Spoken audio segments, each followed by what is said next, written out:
आकाश मायूस बैठा था। उसे व्यापार में बहुत नुकसान हुआ था।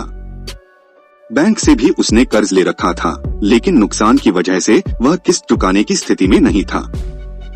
उसे डर लग रहा था कि बैंक वाले दबाव बनाने लगेंगे तो वह क्या करेगा। उसे यह भी समझ में नहीं आ रहा था कि आगे कौन सा काम शुरू करें। जिस बिजनेस में नुकसान हुआ था उसे दोबारा शुरू करने की हिम्मत आकाश में नहीं थी। यही सब सोचकर वह परेशान रहने लगा। एक दिन उसका दोस्त परेश उससे मिलने आया।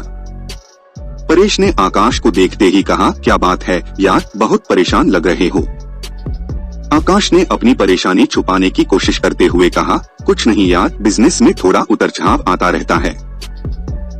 परेश ने कहा, तुम्हारा चेहरा बता रहा है कि मामला गंभीर है, मुझसे छुपाओ नहीं। परेश की बात सुनकर आकाश ने उसे अपनी सारी कहानी बता दी। इसके बाद उसने पूछा, मेरी जगह तुम होते तो क्या करते। परेश ने थोड़ा सोचने के बाद कहा, अगर मैं तुम्हारी जगह होता तो अपनी असफलता पर पछतावा नहीं करता। आगे क्या करना है उस पर विचार करता। पछतावा करते रहने से आदमी नुकसान से दुहक से बाहर नहीं निकल पाता है।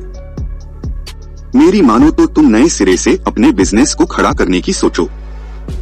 मित्र की सलाह के बाद आकाश ने कहा, तुम बात तो ठीक कह रहे हो, लेकिन मुझ में फिर से वही बिजनेस शुरू करने की हिम्मत नहीं है। इस पर परेश ने कहा, यह सही है कि तुम्हें नुकसान हुआ है, लेकिन तुम्हें तजुर्बा भी मिला है। अगर तुम कुछ नया शुरू करने की योजना बनाते हो तो तुम्हें शून्य से शुरू करना होगा। अगर तुम अपने पुराने काम को नए सिरे से शुरू करते हो तो तुम्हें बहुत ज्यादा होमवर्क करने की जरूरत नहीं पड़ेगी। मेरी राय में तुम्हें नुकसान का मातम नहीं मानना चाहिए। काम को नए सिरे से शुरू करने की प्लानिंग करनी चाहिए।